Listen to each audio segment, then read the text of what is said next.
For example, you see a very beautiful girl on the road and you know she's very attractive and you're actually attracted to her. Then for some reason, you hesitate moving towards her. You come up with excuses. I'm not ready. I'm not this. I'm not that. I'm not in a financially strong position. But what you refuse to acknowledge is that your reason or your in-depth reason of not moving towards her is because you cannot really determine the outcome of her response towards you. You don't know if she's really into you, if you're someone she would love to move things forward with. You're uncertain in that situation, in that circumstance. So your brain comes up with 1001 reason why you should not make that move. That's because you're really uncertain on her response. But I shit you not that if niggas had the ability to determine the outcome of whenever they move towards a woman, men will move 100 times towards women than what they are currently doing right now. And that's because most men talk to women from a place of weakness, from a place of insecurity, from a place of not being enough, from a place of uncertainty. And because we are humans, we humans can read energy. If you speak to a girl from a place of abundance, for some reason, her intuition will pick that up. Or if you speak to that same girl from a place of lack, from a place of trying to overcompensate, it will show in your words. It will show in your actions. In fact, it will show in your body movements. Your body language will sell you out. And if you think about all this, it's still coming down to one thing: your need for control. I personally am that type of person. I love having control of situation. I love predicting things. I love being right. But it took me a long time to realize that always trying to be right to yourself, always trying to predict every situation correctly, is not actually a good thing, because it makes you hesitate a lot. It makes you delay your action. It makes you delay your decision sometimes. Most times, not sometimes, because for example, you see an opportunity, but instead of grabbing the opportunity, you are trying not to look stupid when you pounce on that opportunity, and the possibility of you not getting that opportunity plays in your head. You try not to move so that you can always protect yourself from embarrassments. You can always protect yourself from not looking like you really want it too much. But if you don't signify to the universe that you want something, how can you actually get it?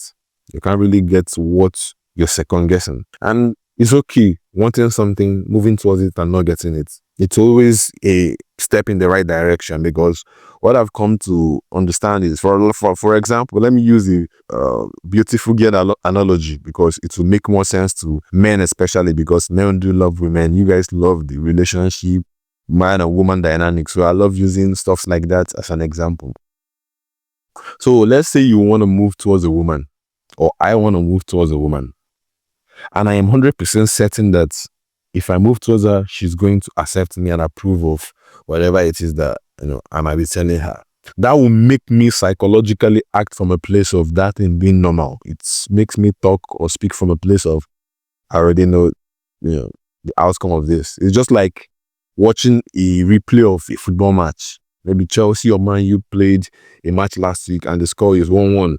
So even if you're watching the match on television, no matter the type of pressure each team is mounting on the other person, you most certainly know that the score of this match is going to certainly end in 1-1. There is no two ways about it. It doesn't matter how many shots this team is shooting against this team, or it doesn't matter the amount of pressure this team is mounting on this team. It doesn't actually matter.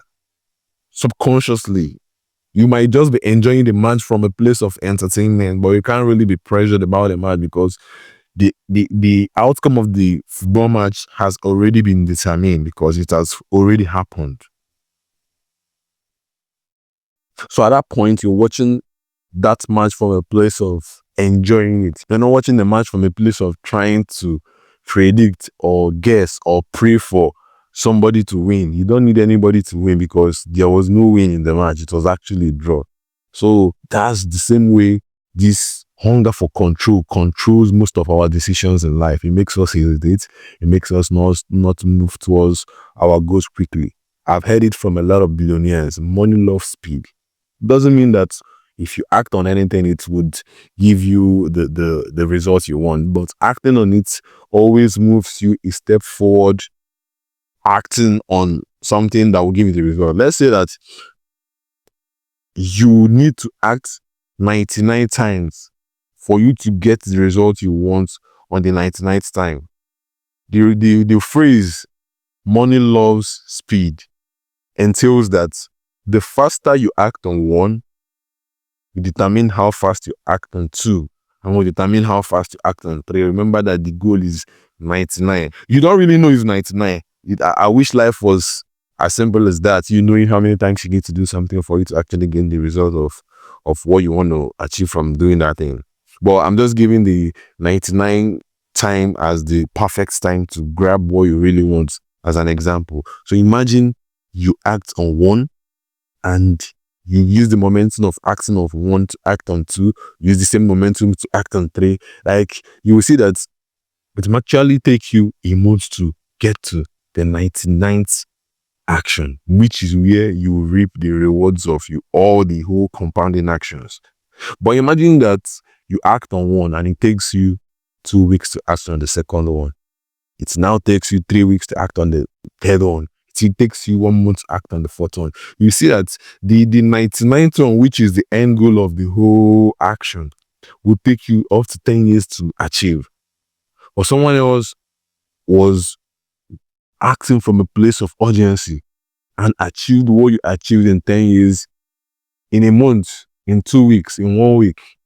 So that's why trying to control the situation, trying to have control of what you want the outcome to be, is a very dangerous thing to do, because always trying to have control will make you not act. It will make you judge yourself when you act and eventually fail. It will make you see the negatives in acting or making a move.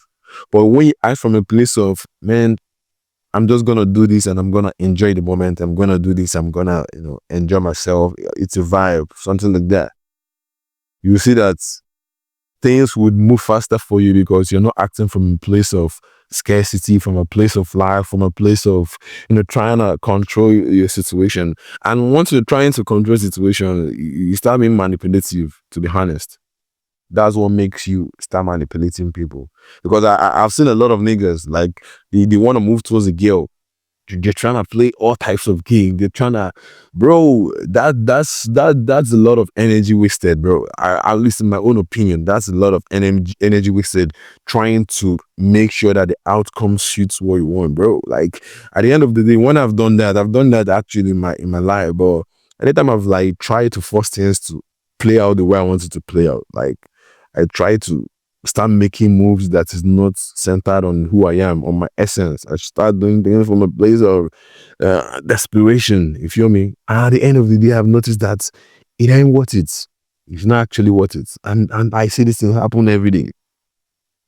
Like Future said, energy is too expensive for bad investment. So imagine me taking like 3 months of my time trying to, talk to this chick, trying to please her, trying to make her, succumb or whatever. At the end of the day, I ask myself this question: if you cannot answer that question, is it really worth the investment?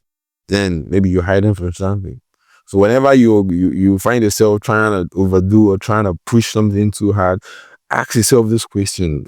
Take a step back, ask yourself, is this shit really worth my time and my investment? Is it that important? If I waste 3 months on this, if I waste 3 months, 1 year chasing this girl, when I get her eventually, maybe what you're looking for is sex or whatever. Sex, especially, that's what women look for. You feel me? So when I get that sex, does it actually justify the time and energy wasted? If it doesn't, is it not better to just stop right now and not give two shit about the outcome of the interaction? And you see that whenever you don't try to control things and it comes to you, it's always more enjoyable. It's always more, what it is more valuable to me, in my own opinion, and to the opinion of my clients. And also I have a coaching container, a 90-day execution container to make you act towards your goal. And this is not some motivational bullshit. This is not me trying to appease to your emotions or whatever. I only work with people that are action oriented.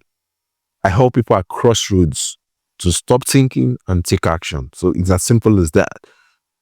Stop thinking, act. For 90 days, I'm going to walk you, I'm going to push you, I'm going to help you. Just join the 90-day container execution program. Then I'll see you on the other side of the good things. Peace.